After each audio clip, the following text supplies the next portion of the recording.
नमो ज्ञानेश्वरा नमो ज्ञानेश्वरा। निवृत्ती उदारा सोपानदेवा। मुक्ताबाई नमो त्रिभुवन पावनी। आद्यत्रय जननी देवांची जयांची केलिया स्मरण। होय सकळ विद्यांचे अधिकरण। तेची वंदू श्री चरण श्री गुरूंचे ते नमस्कारुनी आता। एही संस्पर्श ज्या भोगा दुःख येऊ नये एवते।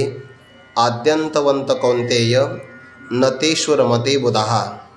जेही आपणपे नाही देखिले तेची इही इंद्रियार्थी रंजले। जैसे रंक का अळुकैले तुषाते सेवी। कैवल्य साम्राज्य चक्रवर्ती विश्वमौली ज्ञानोबाराय सकल ब्रह्मनिष्ठ गुरुजनांच्या परमकृपेने श्री भगवती ज्ञानेश्वरीच्या 5व्या अध्यायाचा विचार आपण करत आहोत। सम असणाऱ्या परब्रह्म स्वरूपाला जे जाणतात, परब्रह्म स्वरूपाला प्राप्त होतात, असा महात्मा परब्रह्म स्वरूपापेक्षा वेगळा राहत नाही। शास्त्राचं प्रमाण आहे ब्रह्मवेद ब्रह्म एव भवती। ब्रह्मस्वरूपाला जाणणारा ब्रह्मच होतो, तो वेगळा राहत नाही। आणि म्हणून अशा महापुरुषाला व्यवहारामध्ये कोणत्याही प्रकारचा दोष लागत नाही, कोणत्याही प्रकारचा। कारण का निर्दोषम ही समम ब्रह्म तस्मात् ब्रह्मणे ते स्थिताः। ब्रह्म हे निर्दोष आहे। निर्दोष ब्रह्माला प्राप्त झाला तर त्याच्या ठिकाणी सदोषता राहील कशी? कोणत्याही प्रकारचा दोष लागत नाही। अशा समदृष्टी भावाला प्राप्त झाला त्या पुरुषाचं लक्षण काय आहे? म्हणून भगवान ते लक्षण 20व्या श्लोकामध्ये सांगतात। प्रारब्धानुसार महापुरुषाच्या जीवनातही प्रिय पदार्थाचा संयोग किंवा प्रिय पदार्थाचा वियोग, अप्रिय पदार्थाचा संयोग किंवा अप्रिय पदार्थाचा वियोग प्रारब्धाने होत असतो। मग काय फरक आहे? महापुरुषाच्या जीवनामध्ये प्रिय प्रियाचा किंवा इष्ट अनिष्ठाचा संयोग वियोग जरी झाला तरी पण त्याच्या अंतःकरणावर परिणाम होत नाही। प्रियाचा परिणाम अंतःकरणामध्ये हर्ष होतो आणि अप्रियाचा परिणाम अंतःकरणामध्ये खेद किंवा खंत होते। महापुरुषाच्या जीवनामध्ये खंत होत नाही। 12व्या अध्यायामध्ये एक ओवी बघा। जगची देह जाहले मनोनी प्रिया प्रिय गेले। हर्षामर्ष ठेले दुजे नवीन। दुजे नवीन म्हणजे द्वैत नसल्यामुळे। याचा अर्थ काय होतो? अंतःकरणामध्ये द्वैत भावना असेल, भेद भ्रांती असेल तर त्या भेदामुळे मनुष्याला अनुकूल वाटलं की त्याच्याविषयी राग म्हणजे प्रीती जडते, आणि प्रतिकूल वाटलं की त्याच्याविषयी तिटकारा किंवा द्वेष निर्माण होतो। महापुरुषाच्या जीवनामध्ये शुभ अशुभ सगळे प्रसंग येतात, पण त्या प्रसंगाचा अंतःकरणावर परिणाम होत नाही। न प्रहृषेत प्रियम प्राप्य नो द्विजेत प्राप्यचा प्रियम। स्थिरबुद्धीर सम्मूढो ब्रह्मविद ब्रह्मणि स्थितः। ज्याप्रमाणे मृगजळाचा पूर आला तर तो श्रेष्ठ पर्वताला आपल्या जागेवरून चलायमान करू शकत नाही, तसं शुभ अशुभ प्रसंग जरी आले तरी महापुरुषाच्या अंतःकरणामध्ये ते विकार निर्माण करत नाही। एखादा मनुष्य जर हर्षामध्ये राहत असेल ना, म्हणजे अनुकूल प्रिय पदार्थाचा योग झाला की जो मनुष्याला आनंद होतो त्याला हर्ष असं म्हणतात। हा हर्षसुद्धा अंतःकरणाचा विकार आहे। आणि एखादा अप्रिय पदार्थ प्राप्त झाला, प्रतिकूल आहे, तर त्याच्याविषयी अंतःकरणात उद्वेग वाटणं हा सुद्धा विकारच आहे। थोडक्यामध्ये हर्ष आणि विषाद दोन्ही विकारच आहे। पण मनुष्याला असं वाटतं विषाद नसावा पण हर्ष कायम असावं, पण हे कळत नाही हे दोन्हीसुद्धा अंतःकरणाचे विकार आहे। आणि अंतःकरणाच्या विकारामध्ये गुंतणं म्हणजे गुणामध्ये सापडणं आहे, आणि स्वरूप मात्र त्रिगुणातीत आहे हे लक्षात येत नाही। आध्यात्मिक व्यक्तीचा सुद्धा बऱ्याचदा आग्रह असतो की आम्हाला असंच मिळावं, म्हणजे अनुकूलच मिळावं, प्रतिकूल अजिबात मिळू नये। पण अनुकूल आणि प्रतिकूल या सगळ्या मनाच्या कल्पना आहे आणि याच्या अतीत जायचं आहे। तैसा शुभाशुभी न विकरे पातलिया जो तोची तो निवृत्ता समदृष्टी तत्वता। हरी म्हणे पंडुसुता तोची ब्रह्म। तो ब्रह्मस्वरूपाला का प्राप्त झाला त्याचा त्याग फार मोठा आहे। बाह्य असणाऱ्या इंद्रियांच्या स्पर्शामध्ये, स्पर्श म्हणजे फक्त स्पर्श विषय नाही बरं, इंद्रियांचा ज्या ज्या विषयाचे संयोग होतो त्याला म्हणतात बाह्यस्पर्श. इंद्रियाचा विषयाचा संबंध झाला की त्याला बाह्यस्पर्श असं म्हणतात. आणि त्या सगळ्या विषयाच्या ठिकाणी ज्याचं अंतःकरण अत्यंत असक्त आहे, असक्त वेगळं आणि आसक्त वेगळं, फरक आहे बरं. आसक्त म्हटलं की परिपूर्ण त्यामध्ये गुंतलेलं आहे आणि असक्त म्हटलं की त्यातून त्याचं प्रेम निघून गेलेलं आहे. बाह्य सगळ्या विषयाच्या बाबतीमध्ये ज्याचा आत्मा म्हणजे अंतःकरण अत्यंत असक्त, म्हणजे विषय अनुकूल असले, अगदी हात जोडून समोर उभे राहिले तरी पण भोगाविहीन रुचे मना माझी, त्याला म्हणतात अंतःकरण असक्त आहे. हाच फरक आहे. प्रारब्ध प्राप्त ज्ञानी पुरुषाला सगळे भोग मिळतात. प्रारब्ध जर तसं असेल तर, विरक्तीचं प्रारब्ध असेल तर शुकाचार्याप्रमाणे भोग मिळत नाही. आणि भोगाचं प्रारब्ध असेल तर भगवान श्रीकृष्णाप्रमाणे सगळे भोग मिळतात. मग फरक काय आहे? सामान्य पुरुषालाही भोगच मिळतात की नाही, ज्ञानी पुरुषालाही भोग मिळतात. फरक एवढा आहे, एकाचं अंतःकरण असक्त आहे आणि एकाचं अंतःकरण अत्यंत आसक्त आहे. मग त्याचा परिणामही तसाच आहे. ज्याचं अंतःकरण आसक्त आहे ते माणसं रडतात आणि ज्याचं अंतःकरण असक्त आहे, निजधाम गमन करत असताना सगळ्या यादव कुळाचा नाश झाला तरी भगवंताच्या डोळ्यातून पाणी नाही आलं. भक्ताला काही झालं तर देवाला त्रास होतो. सगळे स्वतःचे कुटुंबीय जन मारले गेले, असक्त असल्यामुळे काही नाही. यादवांचा पोर एक गोप्या भला, तो बहुतचे खेळ खेळायला आले, लहान थोर अवघी मारिले, सगळा खेळ मोडून गेला. पण देवाला दुःख मात्र काही झालं नाही, कारण सगळ्या विषयाच्या बाबतीमध्ये असक्त अंतःकरण आहे. आणि अशा साधकाला सुख बाहेरून मिळत नाही, त्याच्या आतच मिळतं. आत्मनी अंतःकरण जर शुद्ध आणि एकाग्र असेल ना, तर त्या पुरुषाला सुखाचा शोध घेण्यासाठी बाहेर जावंच लागत नाही.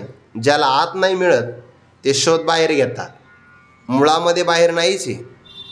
म्हणून व्यक्ती जर कल्पना असं करत असेल की मला सुखी व्हायचं, समाधानी व्हायचं आणि ते सुख समाधान मला बाहेर मिळेल, संपूर्ण जन्म गेला नाही, अनंत जन्म जरी गेले तरी पण बाहेरून मला सुख प्राप्त होईल, या कल्पनेची कधी पूर्तता होऊ शकत नाही. कारण मुळामध्ये सुख आत आहे. आत म्हणजे आत्मा आहे आणि आत्मा सुखरूप आहे. फक्त अंतःकरणाची वृत्ती सात्विक गुणाने संपन्न करून स्थिर आणि एकाग्र केली की त्याला आत्मध्येच आनंद आहे. आत्मनी एक सुखम विंदती, त्याला आत्मस्वरूपाच्या ठिकाणी अंतःकरणामध्ये आत्मस्वरूपांतर्गत असणारं सुख प्राप्त होतं. आणि त्याच सुखाचा, त्या साधकाचा व्यापक असणाऱ्या ब्रह्मसुखाशी योग झाला की त्याला अक्षय सुखाची प्राप्ती होते. म्हणून योगी पुरुषाला आत्मानंद मिळतो, पण आपलाच आत्मा ब्रह्मस्वरूपाचा आहे एवढी फक्त त्याच्यामध्ये उणीव असते. ज्ञानोबाऱ्यासारख्या महापुरुषाचा योग प्राप्त झाला की चांगदेव महाराजासारखे योगी ब्रह्मसुखाला प्राप्त होतात. आणि असा ज्याला सुखाचा योग मिळाला तो कधीही मनुष्य देहावरच येत नाही. देहावर आला नाही तर इंद्रियांच्या गावात येत नाही. इंद्रियांच्या गावात न आल्यामुळे विषय सेवनाकरता तो परिणाम करत नाही, प्रयत्न करत नाही. का बरं? कारण जर सहज मिळत असेल, अपार असेल आणि आपल्या स्वरूपाचं सुख असेल तर या सुखाला सांडून एखादा व्यक्ती कष्टात्मक, मर्यादित आणि परतंत्र असणाऱ्या सुखाच्या प्राप्तीकरता कशाला प्रयत्न करेल? जो चकोर पौर्णिमेच्या काळामध्ये चंद्रकिरणातून पाझरणारं शुद्ध अमृतकण प्राशन करतो, तो जसा वाळवंटातले खडे चाखत बसत नाही, तसं आत्मसुख ज्याला प्राप्त झालं, आपल्याच ठिकाणी प्राप्ताची प्राप्ती घडली, त्याच्याकडून विषयाचा सहज त्याग होतो. तो विषय सुखाचा भोग घेत नाही. हा झाला एक विचार. पण दुसरा एक विचार असा आहे की या विषयामध्ये आनंद शोधत नाही असं नाही, त्यांची संख्या फार मोठी आहे. आत्मसुखामध्ये प्राप्त झाले त्यांची संख्या कमी आहे आणि विषय सुखामध्ये शोध घेणारे यांची तर संख्या अमर्याद आहे. मग या विषयाच्या सुखामध्ये कोण रममान होतं? एरवी तरी कौतुके विचारुनी पाहे पानिके, या विषयांची सुखे झकवी जती कवन. आता या विषयामध्ये सुख आहे का? तर याचा अर्थ असा आहे, ज्ञानोबारायांचा हा सिद्धांत नाही. विषयातही सुख आहे आणि आत्मसुखही एक आहे असा अर्थ नाही आहे. मुळामध्ये सुख फक्त आत्मसुखच आहे. इथं तर म्हटलं आहे विषयाचे सुखे. भ्रमातल्या पुरुषाला वाटतं विषयात सुख आहे, म्हणून त्याच्या तेवढ्या त्या भ्रमात्मक भाषेचा अनुवाद करण्याकरता 9व्या ओळीमध्ये असं म्हटलं की विषयाचे सुखे. नाहीतर विषयामध्ये सुख नाही आहे. विषयामध्ये जर सुख असतं तर सगळ्यांना मिळालं पाहिजे. सगळ्यांना विषयातलं सुख मिळत नाही. कल्पना करा, हा आता मोबाईल आहे, भ्रमणध्वनी, याचं नाव भ्रमणध्वनी आहे. सगळ्यांना ज्ञान होतं की नाही की हा मोबाईलच आहे, किंवा सगळ्यांना कळालं कारण विषय एक आहे, एकनिष्ठता आहे. समजा आता पेढा नावाचा विषय आहे, गोड आहे की नाही, पण तो गोड आहे, सगळ्यांना गोड नाही.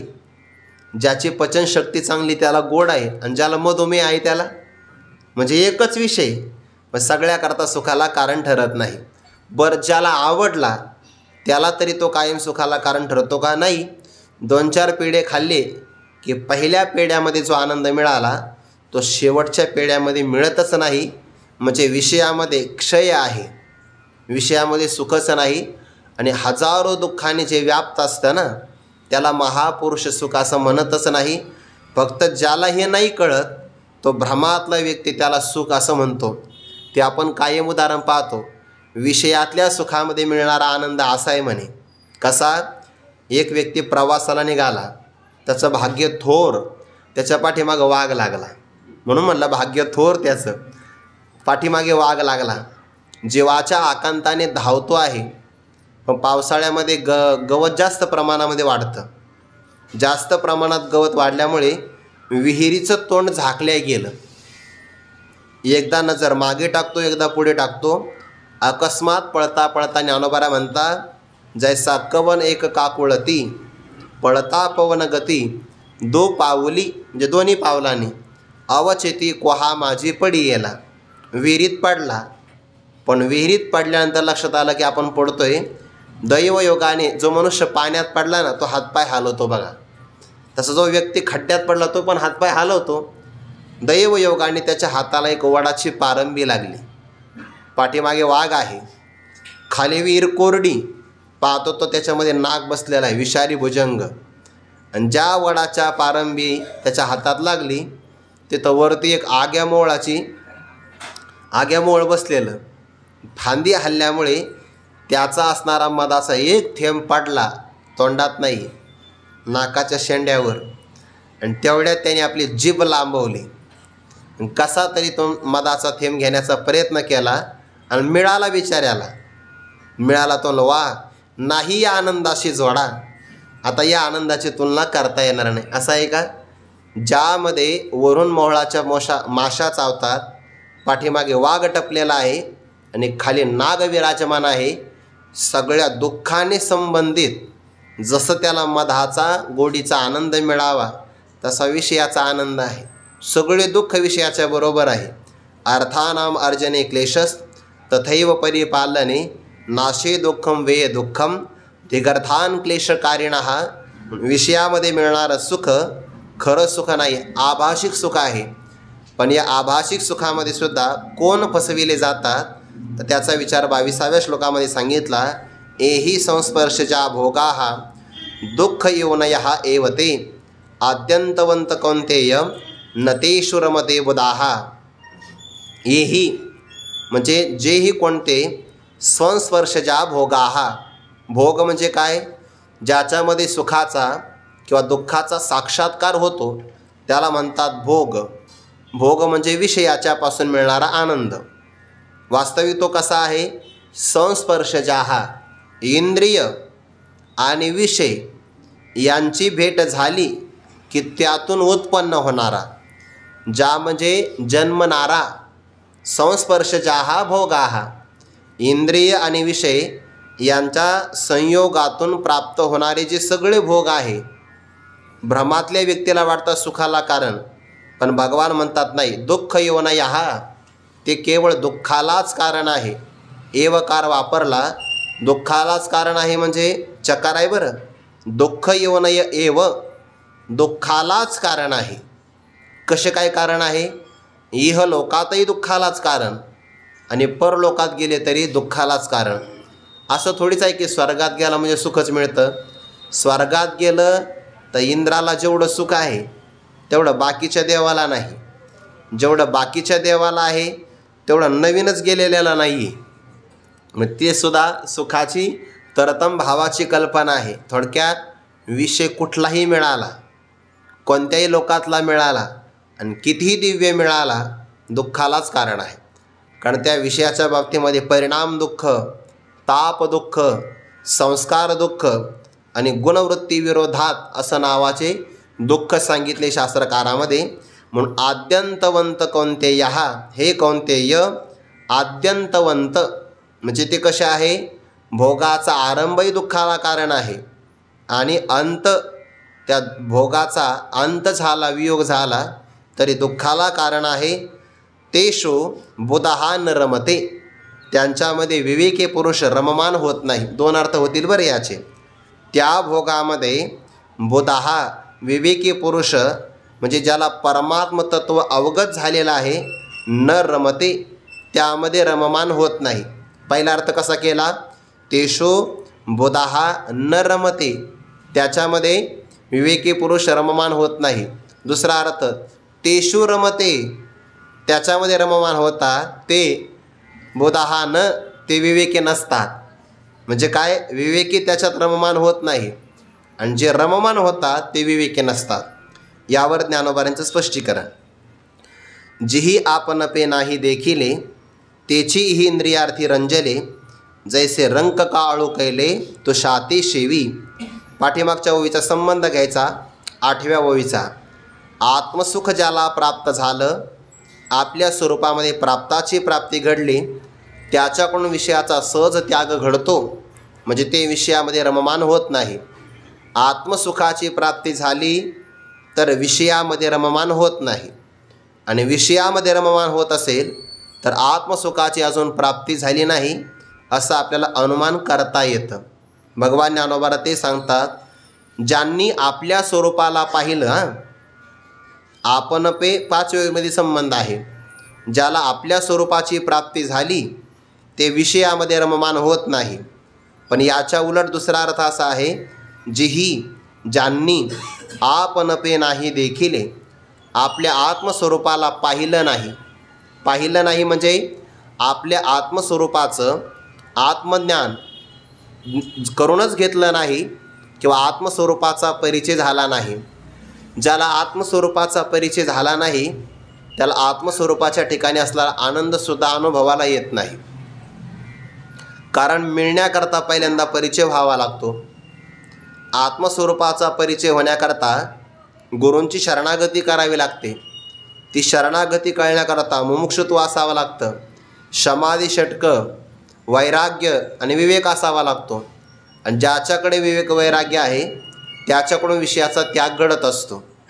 म्हणजे थोडक्यामध्ये जोपर्यंत विषयाचा त्याग घडत नाही तोपर्यंत गुरूंची प्राप्ती नाही. गुरूंची प्राप्ती नाही तर गुरु तेथ ज्ञान, ज्ञानी आत्मदर्शन, दर्शनी समाधान आधी जैसे, याकरता आत्मसाक्षात्कार घडावा लागतो. मी कोण आहे याचं दृढ अपरोक्ष ज्ञान झाल्याशिवाय परमानंदाची प्राप्ती नाही. म्हणजे ज्ञानी पुरुषाला परमानंद मिळतो आणि अज्ञानी पुरुषाला परमानंद मिळत नाही. तोच भाव इथं आहे. जिही म्हणजे ज्यांनी आपणपे, आपल्या स्वतःला पाहिलं नाही. आता व्यवहारामध्ये स्वतःला कोण जाणत नाही बरं? सगळे माणसं व्यवहारात जाणतात ना, स्वतःला जाणतात. आपण कोणत्याही व्यक्तीला परिचय विचारला, तुम्ही कोण आहात, तो लगेच स्वतःचं वडिलांचं लगे आडनावही सांगतो. काही काही माणसं तर आडनाव सांगतात, पदवी सांगतात किंवा पत्ताही सांगतात, सगळं सांगतात की नाही. म्हणजे स्वतःला सगळे जाणतात. पण हा परिचय खरा आहे का? म्हणजे कसं काय खरा नाही? सरकारने प्रमाणित केला आहे. मतदान कार्डावर तोच परिचय, पॅन कार्ड, आधार कार्ड याच्यावर आमचा तोच परिचय आहे. सरकार ज्याला खरं म्हणतं शास्त्र त्याला खरं नाही म्हणत. शासन ज्याला खरं म्हणतं शास्त्र त्याला खरं नाही म्हणत. म्हणजे कसं काय हो? शास्त्र त्याला खरं म्हणतं जे तिन्ही काळात असतं. आपला हा परिचय जन्माच्या अगोदर होता का? नव्हता. देहच नव्हता तर परिचय काय घेतला? मृत्यूनंतर देह राहणार नाही म्हणजे हा परिचय राहणार नाही. मधल्या काळात आहे, जन्मल्यापासून मरेपर्यंत म्हणजे एक काळात आहे आणि दोन काळात नाही. शास्त्र म्हणतं ते खोटं आहे. मृगजळ 12 वाजता आहे, सकाळी नाही सायंकाळी नाही. म्हणून जसं मृगजळ खोटं तसं आपण दिलेला परिचयसुद्धा खोटा. मग आपला परिचय कोणता आहे? देहसंबंधाचा आपला परिचय नाही. देहापेक्षा आपला परिचय वेगळा आहे. व्यवहारात आपण म्हणतो की नाही, ते श्रद्धांजली अर्पण करताना माणसं म्हणतात अमुक व्यक्ती आज आपल्यातून निघून गेली. देह तर समोर आहे, स्नान चालू आहे, निघून गेली असं का म्हणतात? सगळ्यांना माहिती आहे, फक्त इथं देहच आहे आणि जो निघून गेला तो यापेक्षा वेगळा आहे. ज्या अर्थी गेला याचा अर्थ कधीतरी आला असला पाहिजे. भारतातल्या सगळ्या लोकांना ज्ञान आहे, सगळ्या, फक्त ते स्मशानात राहतं, बाहेर आल्यानंतर टिकत नाही. म्हणतात की नाही, आज अतिशय जड अंतकरणाने, दुःखित अंतकरणाने हे म्हणावं लागतं की अमुक अमुक व्यक्ती आपल्यातून निघून गेली. कधीतरी आली असली पाहिजे. ज्याच्यात आली, ज्याच्यातून गेली त्यापेक्षा ती व्यक्ती वेगळी असली पाहिजे. म्हणजे जीवात्मा देहापेक्षा वेगळा आहे. वेगळा आहे तर नेमका कोण आहे? तो असत आहे, जड आहे का दुःखरूप आहे? शास्त्र सांगतं नाही. तो का म्हणे कैसे केव कोठे जीवने राळा, तो का म्हणे हा तो स्वये परब्रह्म, हा सच्चिदानंद स्वरूप आहे. पण हा परिचय नाही. जे आपण पे नाही देखिले, ज्यांना हे आत्मज्ञान झालं नाही तेच चकाराने सांगितलं इही या इंद्रियांच्या अर्थामध्ये विषयामध्ये रंजले, अगदी सुखावले, रंगून जातात. बघा, काही काही व्यक्ती एवढे रंगून जातात विषयामध्ये, त्यांना संत वाङ्मय काही आहे, पंढरीची वारी, परमार्थ, अध्यात्म, देव, धर्म, शास्त्र काही गरज नाही म्हणतात. महाराज सगळं आहे आम्हाला, काय गरज आहे देव धर्म करायची, ते तुम्ही करा म्हणता. म्हणजे त्याला असं वाटतं की व्यवहारामध्ये जे सुख मिळतं त्या सुखाच्या पलीकडे सुखच नाही, म्हणून आम्हाला देवधर्माची काही गरज नाही. मग तुकोबा म्हणतात ठीक आहे, कळो येईल अंतकाळी, प्राण प्रयाणाचे वेळी, राहते निराळी रांडा पोरे सकळ, तेव्हा कळेल. आणि मग तेव्हा कळेल तर फायदा होणार नाही. म्हणून ते अगोदरच कळालं पाहिजे. इंद्रियार्थी रंजले आणि मग ते विषयाच्या सुखामध्ये सुखी होऊन जातात. कल्पनाच नाही आहे. बऱ्याचदा व्यवहारातल्या लोकाला पारमार्थिक लोकांची कल्पना नसते. त्यांना बऱ्याचदा आपलं कौतुकही वाटतं, काय म्हणे लोक सकाळी उठतात, काय पाठाला जातात, नित्यनेमच करतात, स्वाध्याय, मिळतं काय? यांच्या जीवनामध्ये काही ॲम्बिशन्स आहे की नाही? काही मिळवायचे की नाही? यांना काही प्राप्ती करायची की नाही? आणि काय हे आनंदी म्हणतात? आनंदीत राहतात तेच आनंदी असतात ना. आनंदी आनंदी याचा संबंध आहे याचा. त्यांना असं वाटतं जे आम्ही मिळवतो ते यांना मिळत नाही. पण त्यांना काय माहिती आहे की तुम्हाला जे मिळतं त्यापेक्षा इथं आनंद जास्त आहे. पण त्यांना त्याची कल्पना नाही. इंद्रियार्थी रंजले जैसे रंक का आळू कैले तुषाते शेवी, दरिद्री व्यक्ती त्याला रंक म्हणतात. आणि आळू कैले म्हणजे अत्यंत भुकेला प्राप्त झाले. मग ते काय करतात? ज्याप्रमाणे तुष म्हणजे कोंडा, धान्याच्या वरतीचे काही पाचट असतं की नाही, कवच असतं ना, त्याला कोंडा म्हणतात. आणि त्या कोंड्यालाच आनंदाने ते सेवन करतात. तसं अज्ञानी पुरुष विषयाच्या सुखाला अंतःकरणामध्ये समाधान मिळत नाही आणि अपेक्षा असते, त्यामुळे आत्मानंदाचं सेवन नाही करत.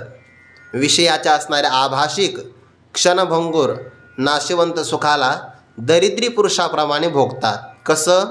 जसं एक रंकाचं उदाहरण दिलं तसं दुसरं उदाहरण देतात मृगाचं. ना तरी मृगे तृषा पीडिते, संभ्रमे विसरोनी जळाते, मग तोय बुद्धी बरडीते, ठाकून येती तैसे आपण पे नाही दिठे, जयाते स्वसुखाचे सदा खरांटे, तयांशीची विषय हे गोमटे आवडती. याचा अर्थ करायचा बरं का. तयांशीची हे गोमटे विषय असा नाही अर्थ करायचा. गोमटे विषय त्याचं विशेषण ते नाही आहे.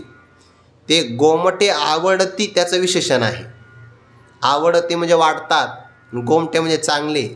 त्यांनाच हे विषय चांगले वाटतात. नाही तर तुम्ही गोमटे अलीकडे घेतलं ना, तयाशीचं हे गोमटे विषय, चांगले विषय, आणि त्यांना विषय कधी चांगले असतात होय? विषय चांगले नसतात, पण त्यांना ते चांगले वाटतात. आणि खरंच आहे, बाहेरचं आवरणच लोकांना भुरळ पाडतं बघा.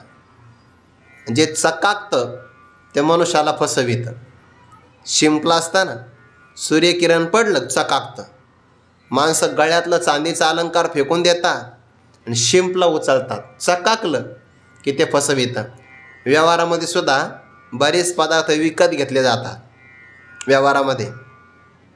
त्याचे ते चंदिले नाना सांगत असतात, पॅकिंग तो बढिया आहे असं म्हणतात बा हिंदीमधून. वरती फार ते चांगलं असतं, आतून खराब असतं, असं आहे. उदाहरण दिलं आहे मृगे. हरण आहे किंवा मृग आहे ज्याच्या असणाऱ्या नाभीमध्ये कस्तुरी सापडते, त्याला कस्तुरी मृग म्हणतात. बरं, सगळ्यामध्ये नाही सापडत, एखाद्यामध्ये सापडते. ना तरी म्हणजे अथवा. पहिलं उदाहरण दिलं रंकाचं, दरिद्री पुरुषाचं. अथवा एक मृगाचं उदाहरण आहे, तृषा पीडिते. तृषा म्हणजे तहान, अत्यंत तहानेने व्याकुळ झाला. नेमका असं आहे, भूक लागली की अन्नच पाहिजे आणि तहान लागली की पाणीच पाहिजे. तहान लागली तर तहान पाण्याशिवाय भागत नाही. मग तुम्ही ताक जरी सेवन केलं नाही भागत, दूधही प्राशन केलं नाही भागत. कारण प्राणाचा धर्मही तहान लागलं की त्याला पाणीच लागतं, म्हणून त्याला जीवन म्हणतात. अशी हरणाला तहान लागली. संभ्रमे. संभ्रम म्हणजे अत्यंत भ्रमाने, सम्यक प्रकारचा भ्रम झाला किंवा आवेशाने, वेगाने तहान लागली की तो पळू लागला. जवळच पाणी होतं, पण ज्ञानोबाला म्हणतात विसरोनी जळाते. आपल्या जवळ पाणी सरोवरातलं ते पाण्याला ते विसरलं, आणि विसरल्यानंतर भर दुपारी 12 वाजता सूर्याचं किरण माळ रान जमिनीवर पडलं आणि त्याचं मृगजळ निर्माण झालं. मृगजळ हरणाने पाहिलं म्हणून त्याला मृगजळ म्हणतात. ते त्याला खरं वाटलं, आणि खरं वाटलं की मग तोय बुद्धी, अरे समोर तर फार अथांग पाणी आहे, अशी त्याला मृगजळावर जलबुद्धी झाली. त्याला म्हणतात तोय बुद्धी. बरडी म्हणजे मृगजळ, कारण ते बरड जमिनीवर अनुभवाला येतं. बरडी ते ठाकून येते, तिथपर्यंत ते पळत पळत येतं. आणि दुर्दैव असं आहे, मृगजळापर्यंत आलं की त्याला पाणी नाही मिळत, पुन्हा समोर मृगजळ दिसतं. असं ते दिवसभर छाती फुटेपर्यंत नुसतं धावत राहतं. वास्तविक त्याने जवळ पाहिलं असतं तर त्याला मृगजळाचा लाभ झाला असता. तसंच आहे जीवाचं. जीवाचं तसंच आहे. अंतर्मुख झाला की जवळच आनंदाचा साठा आतमध्ये आहे, पण तो मात्र विषय सुखाने सुख मिळेल अशा बुद्धीने आयुष्यभर फक्त धावत राहतो. म्हणून तो कोबारांचं प्रमाण आहे, सर्व सुखाची आशा जन्म गेला, सुखाची आशा सर्व जन्म गेला. त्या हरणाप्रमाणे. तैसे आपण पे नाही दिठे. दिठे म्हणजे काय? अनुभव. ज्याला स्वतःचं आत्मदर्शन झालं नाही, आत्मदर्शन नाही झालं तर सुखाचा लाभही होत नाही. जया ते स्वसुखाचे, स्वतःच्या स्वरूपामध्ये असणारं आत्मसुख याचा सदा खरांटा फिरलेला आहे. खराटे म्हणजे उणीव, वानवा ज्याच्याकडे आहे तयांसीची, त्यालाच, त्या पुरुषाला विषय हे गोमटे आवडती, त्यालाच हे विषय सुंदर वाटतात. वास्तविक सुंदर नसतात. विषय सुंदर नाही आहे, फक्त ते वरून वाटतात. आपल्या देहाचा विचार जर केला तर भगवंताची दया आहे आपल्यावर, की आपल्या या देहावर देवाने चर्म लावलेली, त्वचा लावलेली आहे. जर गुरुवारी मारुती बाबा सांगत असतात बघा, जर आपल्या देहावर त्वचा जर लावली नसती, त्वचा वरची, तर 2 गोष्टी आपल्याला कायम हातात ठेवाव्या लागल्या असत्या. पहिले म्हणजे काठी, दुसरा झाडू. झाडू कशा करता? माशा हाकलण्यासाठी.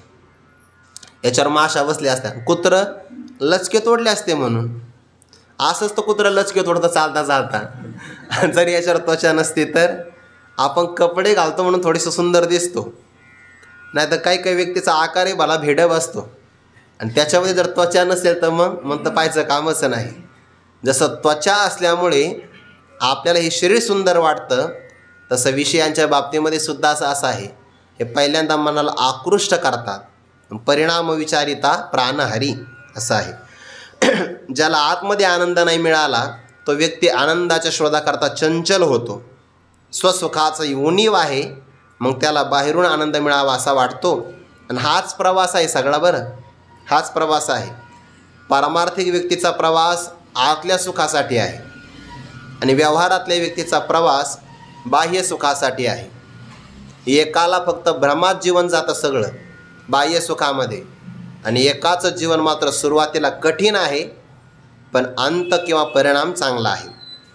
ज्ञानोबा म्हणतात, त्यांना हे विषय सुंदर वाटतात, विषयात खराच आनंद आहे का? एरवी दुसऱ्या बाजूने विचार करून पाहिला तर एरवी विषयी सुख आहे हे बोलण्याची सारिखे नव्हे, तरी विद्युत स्फुरणे का न पाहे जगा माझी. आपल्याला प्रश्न विचारतात ज्ञानोबा राय.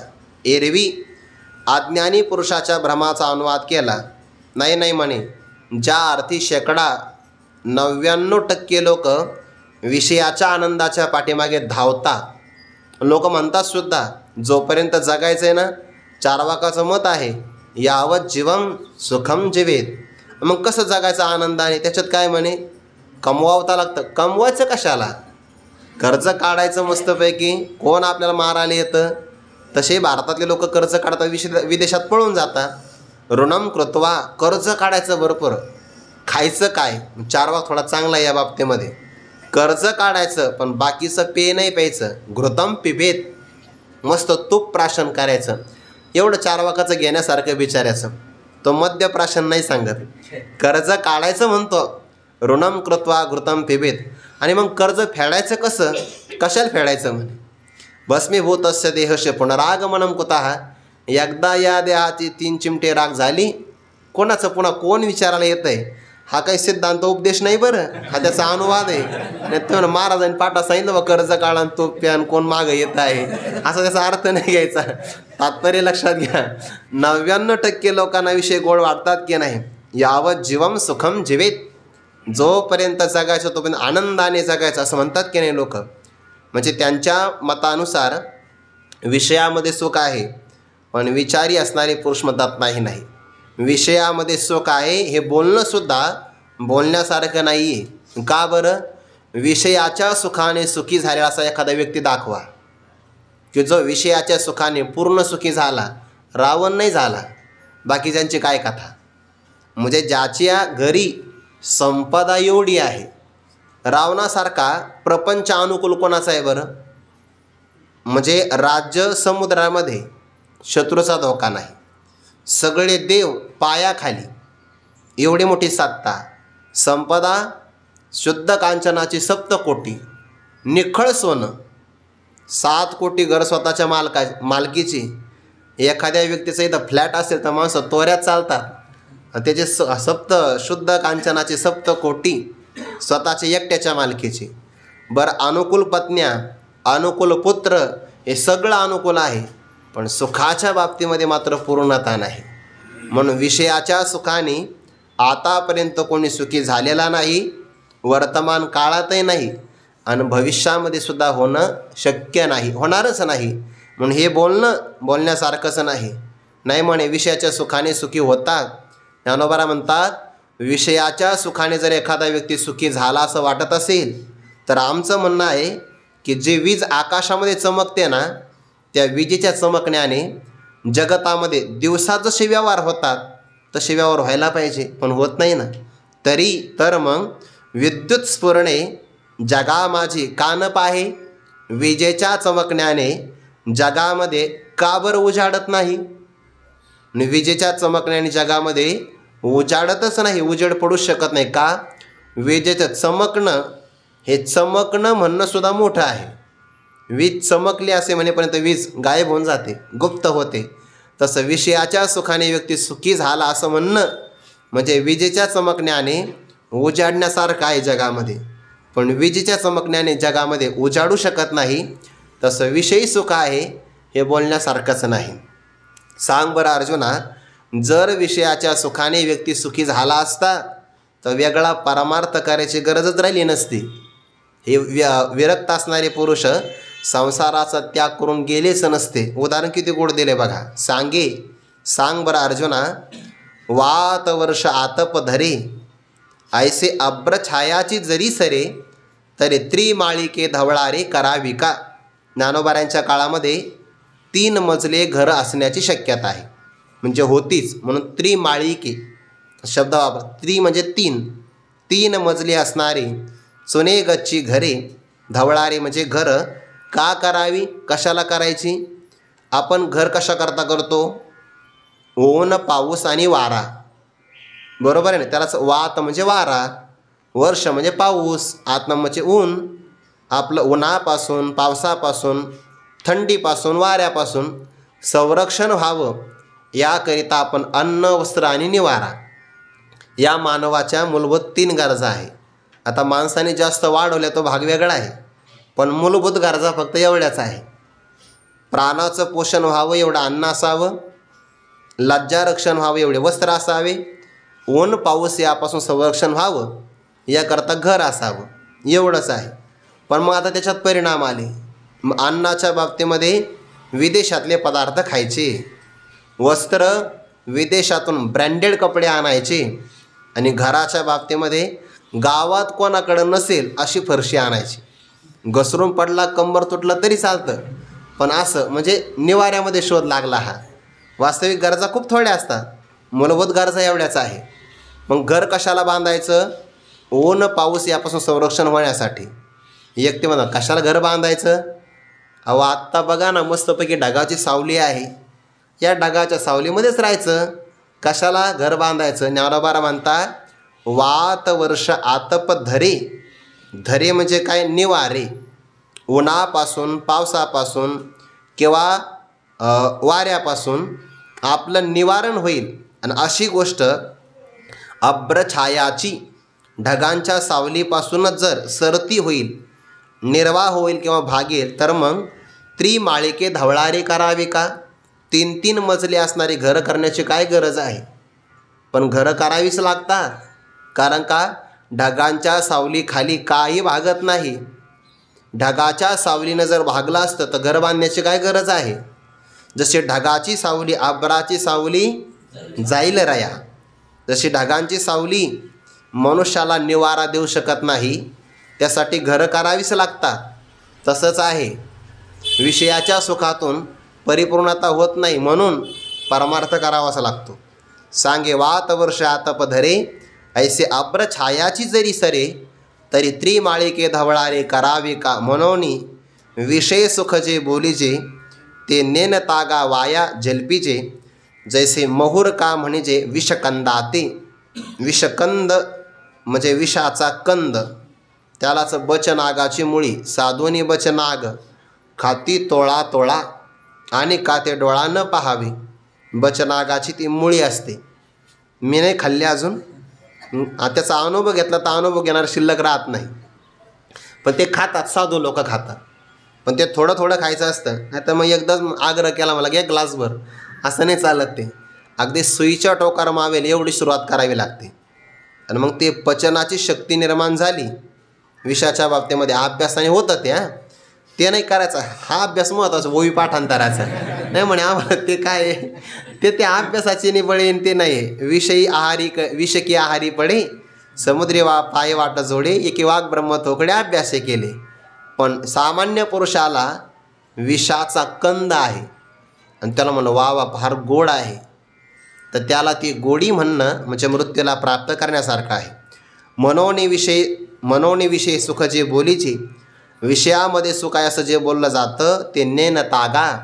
अरे अर्जुना, ते अज्ञान भाषेमध्ये बोलतात, ते न जाणता बोललं जातं, आणि ते सुद्धा वाया जल्पीजे, व्यर्थच ते बडबड केल्याप्रमाणे बोललं जातं. कसं, जैसे महुर का म्हणजे विषकंदाते, ज्याप्रमाणे विषाचा कंद आहे. कंद विषाचा कंद आहे, जमिनीमध्ये सापडला एखाद्याला, आणि त्या विषाच्या कंदाला एखाद्या पुरुषाने मधुर असं म्हणावं, गोड म्हणावं. आता आपण म्हणण्यात काय परिणाम आहे. आपण ज्याला गोड म्हणतो तो जर विषाचा कंद असेल तर आपल्या म्हणण्यातून गोडीचा परिणाम नाही मिळत. कंद विषाचा असेल तर परिणाम मात्र मरणाचा प्राप्त होतो.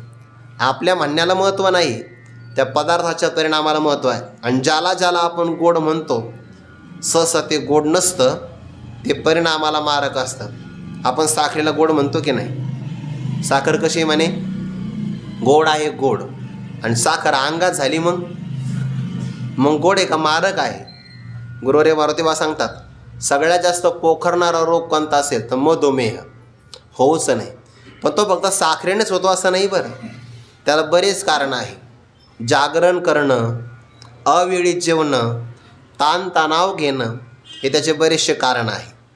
त्याला हल्लीच्या काळात ट्रेस म्हणतात त्याला, किंवा हार्मोन्स इनबॅलेन्स असं काहीतरी शब्द येतात इंग्रजीमध्ये.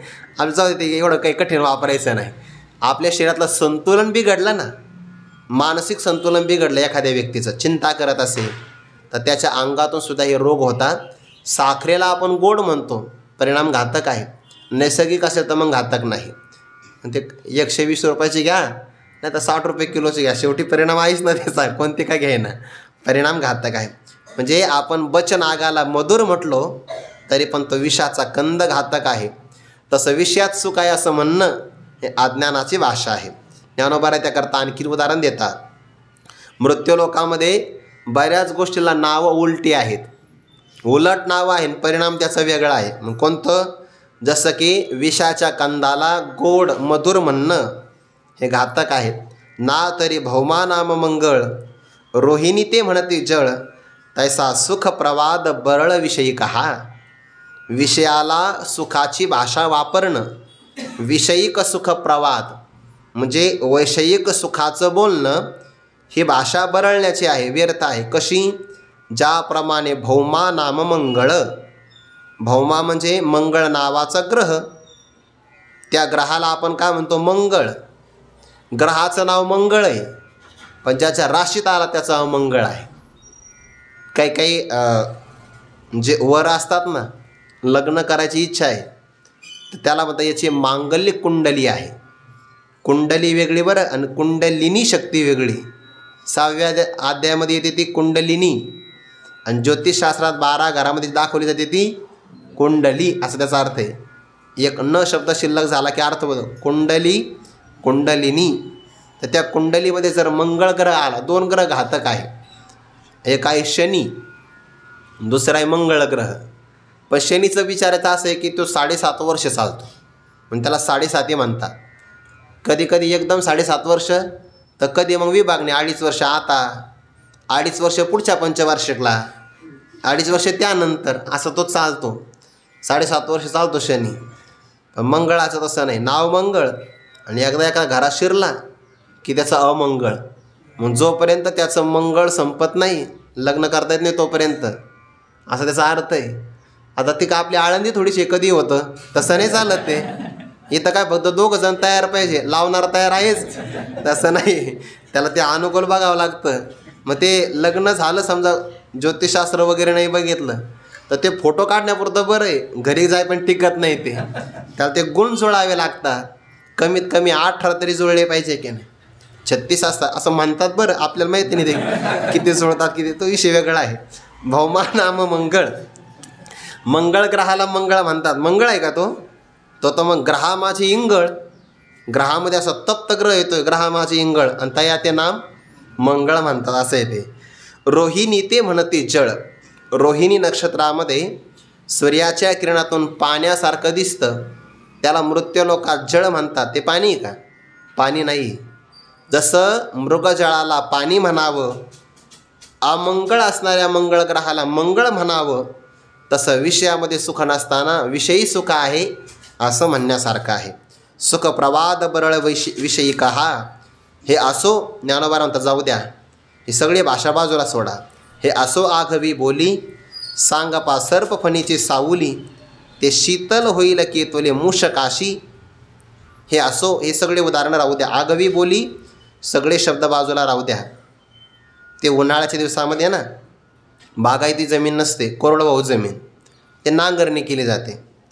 ते कधी कधी काय होतं, पावसाळ्यामध्ये हिवाळ्यामध्ये काही धान्य असं असतं, समजा भुईमुगाच्या शेंगा आहे, त्याच्यात असं आहे जास्त पाला दाट, शेंगा कमी, पण मग त्यातल्या काही शेंगा ते उंदीर घेऊन जातात बिळामध्ये. नांगरणी वगैरे झाली, शेंगा संपल्यान खालच्या, ते वरती येतं जमिनीतून, आणि योगायोगाने ते जमिनीतून इकडं तिकडं पळू लागलं की त्याला ऊन लागलं. ढेकळातून चाललं ते मातीच्या, ऊन लागलं. कुठं तर सावली पाहिजे का नाही. पण झाड पाहिलं तर लांब दिसलं त्याला, आणि इतक्या लांब जाईपर्यंत आपल्या पायात तर चप्पल नाही, पाय भासतील. जवळची सावली पाहू कुठं तरी, आणि त्याला सावली दिसली बा बिचाऱ्याला. म्हणजे अगदी तो हातपाय ताणून झोपू शकतो एवढी सावली दिसली. ते त्याने अंग टाकलं. ज्ञानोबा म्हणतात त्याने वर पाहिलंच नाही सावली कशाची. हे असं आगवी बोली सांगपा सर्प फणीची सावली. विषारी नाग होता. त्या नागाने असं पाहिलं आपला CCTV लावून, कुठं आपल्याला काही पंगत दिसते का. त्याने अशी फणा उगारली आणि त्याची सावली पडली, आणि तेवढ्या सावलीत हा आयता आला. पूर्व पुण्य ठेवा ओढवला, असा आयता आला. मग आता ती सावली शीतल होईल केतोले मूषकाशी. मूषक म्हणजे उंदीर. त्या उंदराला किती शीतल होईल बरं. शीतल नाही. उंदराला ती सावली शांत नाही करणार. उलट तो उंदीर खाल्ला की सर्प शांत होईल. शीतल होईल केतोले मूषकाशी. जैसा आमिष कवल पांडवा मिनन सेवी तवची बरवा. तैसा विषय संग आघवा निभ्रांत जाणी. ज्याप्रमाणे आमिष कवल म्हणजे घास, कवळ म्हणतात त्याला. आमिष म्हणजे मांसाचा असणारा तुकडा, मांसाचा घास त्या गळाच्या टोकावर लावला जातो, आणि तो पाण्यात टाकला की मासा त्याच्याकडे आकृष्ट होतो. जोपर्यंत मासा त्याला खात नाही, मिनन सेवी तवची बरवा, तोपर्यंत दिसायला तो चांगला वाटतो. आणि एकदा जर त्याने तो घास खाल्ला, गळ त्याच्या गळ्यातून बाहेर येतो. मग तैसा विषय संग आघवानी भ्रांत जाणे. तसा विषयाचा संग अर्जुना निसंशय घातक आहे. सर्पाच्या फणीची सावली उंदराला घातक आहे. आमिष कवल माशाला घातक आहे. तसा विषयाचा संग जीवाला अत्यंत घातक आहे. तैसा विषय संग आघवा म्हणजे पूर्णपणाने. सुरुवातीलाही घातक, मध्यंतरी घातक, आणि विषय निघून गेले तरी घातक. विषय निघून गेले तर विषयाचे संस्कार राहतात. विषयाचा संग इथंही घातक, परलोकातही घातक, म्हणून आघवा शब्द वापरला. विषयामध्ये अंता, कारण विषय संपादन करायचे तरी कष्ट. एखाद्याने मिळवले तर त्याही काळामध्ये पुन्हा कोणी अपहरण करतं की काय कष्ट. नष्ट झाले तर मग कष्टच कष्ट, असं विचारसागरामध्ये शब्द आला आहे. त्यामुळे विषय संग आघवा निभ्रांत जाणे. हे जर अज्ञानी पुरुषाला विषयात सुख वाटतं, पण जर आपण विरक्त पुरुषाच्या चष्म्यातून पाहिलं तर विरक्तांची दृष्टी जे न्याहाळीचे किरीटी. तै पांडुरोगाची पुष्टी सारिखे दिशे. मनोनी विषय भोगी जे सुख ते साध्यंतची जाण दुःख. परिकाय करीती मूर्ख न सेविता न सरे. विरक्त पुरुष आहे. इहलोकापासून ब्रह्मलोकापर्यंत अनुकूल मानलेले सगळे भोग टाकलेले आहे. ज्यांना विषयातलं दोष दर्शन झालं आहे, ज्यांच्याकडे परवैराग्य आहे, त्यांच्या दृष्टिकोनातून पाहिलं तर जै म्हणजे जेव्हा न्याहाळीजे म्हणजे अगदी त्याचा परिणाम, त्यांचा अंतर्गत गाभा पाहिला न्याहाळीचे किरटी, तर मग विषयाच्या सुखाचा आनंद कसा वाटतो. ते पांडुरोगाची पुष्टी सारिखे दिशे. एखाद्याला पांडुरोग झाला की त्याचे हातपाय सुजतात. मग समजा बघा ना, आपल्याला हिवाळ्यामध्ये चांगला आहार घेतला तर आपल्याला चांगल्या प्रकारचं ताकद मिळते.